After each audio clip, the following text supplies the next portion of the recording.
Namaste friends, welcome back to Pavi Tech Zone. In the last video, we learned what clustering is and the different types. Today we are diving into the most popular clustering algorithm of all time, that is K-means.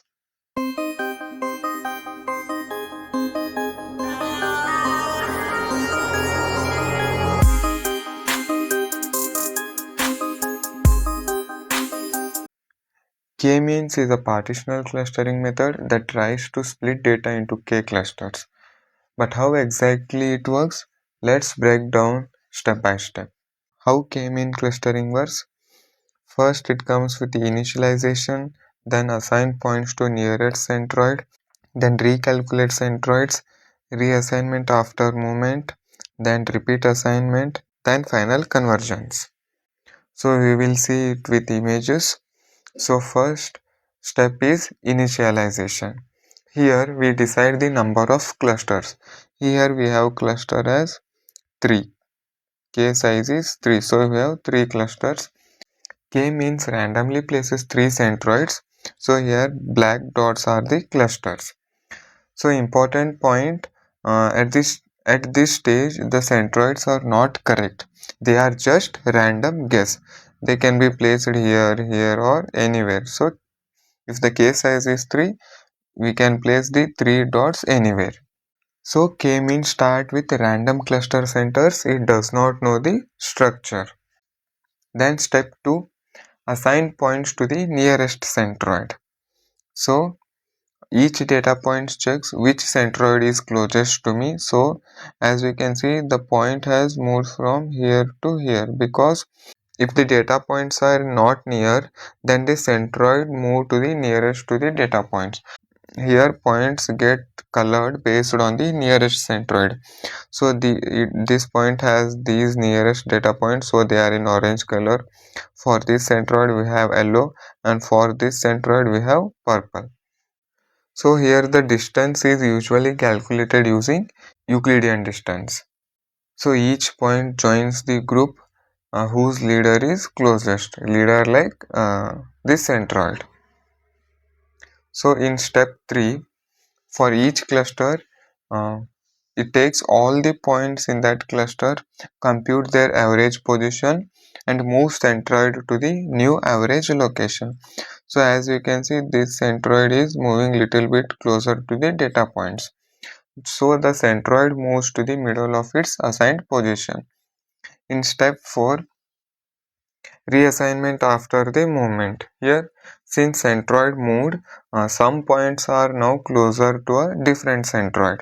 As you can see here, first these points were closer to this centroid, and again in that some data points were closer to this centroid, and after that some half of these data points came closer to this centroid, and as you can see here, major of the data points are closer to this centroid. So the color starts changing. So the cluster is improving, but still it is not final yet.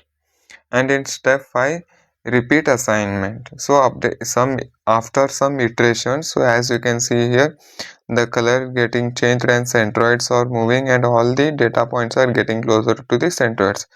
As you can see in iteration 6, here we have centroids and all the data points surrounded them with different colors.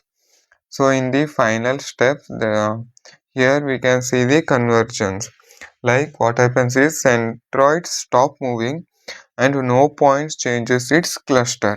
So as you can see here, all the points are assigned to this cluster. So these points will now not change their position, and centroid stop moving. So these all points belong to this centroid, and these all yellow color belongs to this, and these all orange belongs to this. So that is the main idea of clustering. First assign, recalculate, repeat. So until the centroid stop moving, the iterations takes place. So now we will see some problems based on the cluster which you may get in your exams. So same problems I have included. So here problem 1, apply k-means algorithm for the following data. Consider k equals to 2 and d2 and D6 as the initial centroids. So we have said that take D2 and D6 as the initial centroids. So we will solve step by step. So first step is to calculate the distances for the first assignment. That is, we will use Euclidean distance. We have formula here, root of x2 minus x1 square plus y2 minus y1 square. So let's calculate the distance of d1 from both the centroids. So now we have taken the centroids as they have told us to take d2 and d6 as the centroids. So first we will calculate for d1. So d1 points will be x2 and y2. So as you can see here, x2 will be 8 and our x1 will be from d2 and 1 will be from d1 and 4 will be from d2. So calculate it and we will get the result as 6.71. And calculate for second centroid, that is d6. Here also same, take the 8 and 1 from d1 and x1 and y1 from d6. Calculate the result, you will get 3. Since 3 is lesser than 6.71, d1 goes to cluster 2. Here it was cluster 1 and it was cluster 2. As our 3 is smaller than 6.71, so it will go to cluster 2. So calculate the distance for all the data points. So here I have shown them in all in one table. So d1 has been assigned to cluster 2, d2 for cluster 1. So similarly, all points have been assigned to certain clusters. We have to calculate them using the Euclidean distance with same formula as we have done here. Calculate for all the data points and assign them to the clusters, either to C1 or C2. So based on their values, assign them to the clusters. Assign them to the smaller value. So next, after the allocation, then we have to recalculate the centroids. So now in cluster 1 we have D2, D3, D7, D8 and D9. So as you can see here in cluster 1 we have D2, D3, D7, D8, D9. So write them all together. So calculation of new centroid is average of the coordinates. Like, so these all will be x and these all will be y. So we have to take all x together and we have to calculate the average. So we have 5 points here divided by 5, so we will get result as 4.2. And for y, take all the y values and divide them by 5, as we have 5 values, so we will get result as 7. So our new C1, that is new centroid, will be 4.2 and 7. Same for cluster 2. For cluster 2 we have D1, D4, D5, D6. So take all the x values, take all the y values, take their average, as we have 4 values divided by 4. So take this value as new centroid. So our C1 is 4.2, 7 and C2 is 6.25, 2.5. So next, repeat the same iteration. Now calculate the distance from all the points to new centroid we have got. So for this one and this one, repeat the same step as we have done in the earlier step 2. Calculate the values and based on smaller value assign them to certain clusters.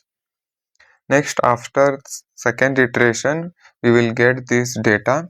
So as D1 is assigned to cluster 2 and all the points have been assigned to certain clusters based on their values. So now new assignment is in cluster 1 we have D2, D3, D5, D8 and D9. Here in cluster 1 we have D2, D3, D5, D8, D9. So we have to compare the iteration 1 and iteration 2 assignments. In iteration we have got this and in iteration 2 we have got this. But in iteration 2 D5 and D7 are not same. Changes: D5 moved from C2 to C1 and D7 moved from C1 to C2. Since assignments changed, we need another iteration. So as of now, if you are solving in any of the exam, two iterations are enough as it will take more time. So complete two iteration.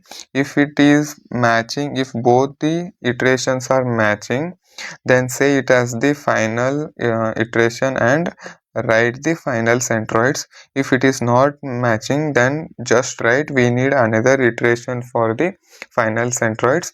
And here I have shown the final iteration. Uh, um, After few more iterations, we will get final clusters like this and final centroids. So in this second iteration only, if you get the final centroids and directly write answer. If you don't get, then just mention if we need another iteration for the final comparison, and if you get some more time, complete the third iteration and write the final clusters and final centroids. So we will see another problem here. Apply the k-mean clustering algorithm to get two clusters for the following data. So here given with some data points. So our k value is 2, as they have said, two clusters. So our k value is 2. Since initial centroids aren't given, we will pick two reasonable starting points. So if there are no any centroids given, then you can go with starting points. So our step 1 will be of choosing centroids. So we will pick 0.1 and 0.6 as our initial centroids.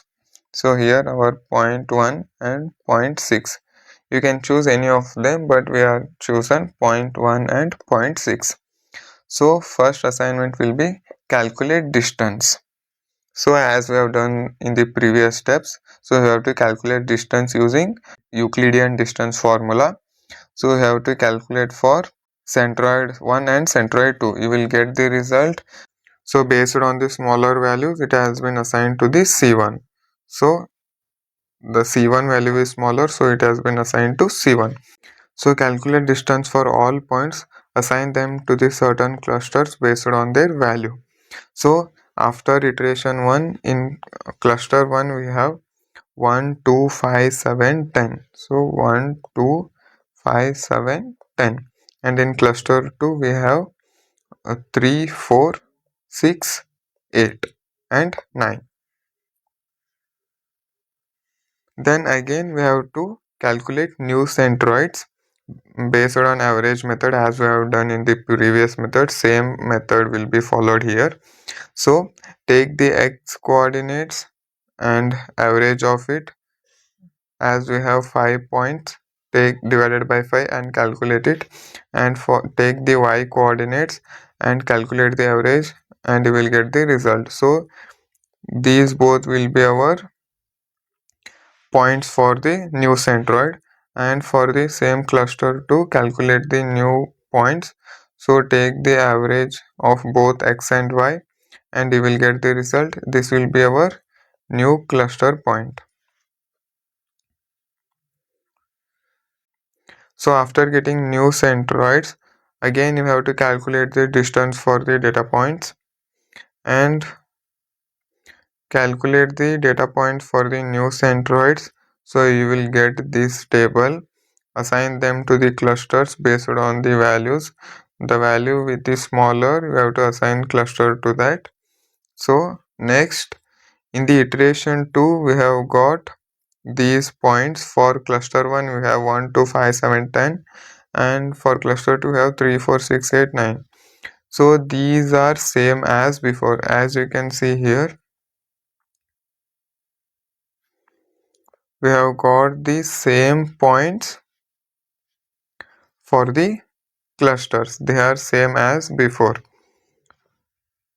No changes, and the algorithm has converged. If there is no changes in the points for the clusters, so the algorithm has converged. So the final cluster will be, for the cluster 1 we have 1, 2, 5, 7, 10, and for cluster 2 we have 3, 4, 6, 8 and 9. So the final centroids we have to write it as 14.4 and 12.2, and for centroid 2 we have 8.2 and 3.4. These will be our final centroids. Here if they do not match with the before centroids, then you have to go with another iteration and check with the values. We have to compare value with the next iteration. We have to compare iteration 2 and 3. If the values are same, then write the final clusters and centroids. Else we have to go with another iteration, go with 3 and 4 and write the final clusters and centroids. As for your exam, you can write only iteration 1 and iteration 2. If it is going to the next iteration, write what I have said in the previous steps.